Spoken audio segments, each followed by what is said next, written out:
今天分享一个紫薯新吃法。紫薯洗净削皮，把它切成薄片，先用大火烧开，蒸12分钟，筷子轻轻穿透就可以了。先尝一下它的甜度，加1勺白糖，喜欢吃甜的可以多加2勺，把它压成泥，加入3克酵母粉，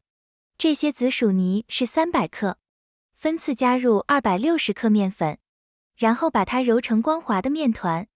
盖上保鲜膜，醒发2倍大，底部可以放一盆温水，先把它揉匀排气，然后把它搓成长条，分成大小均匀的小剂子，这些面团大约能下20个剂子，把它擀成大的圆皮，5个叠在一块，用一根筷子在中间压个印，从里往外卷起，把它整理成玫瑰花的形状。整好型后，直接放锅里，盖上盖子，2次醒发15分钟。大火烧开以后，中火蒸15分钟，关火之后焖5分钟。好看又好吃的玫瑰花馒头就做好了。这样做的馒头带着浓浓的紫薯香味，香甜可口，而且特别松软，里面是一层一层的，非常好吃。喜欢的朋友可以试一下。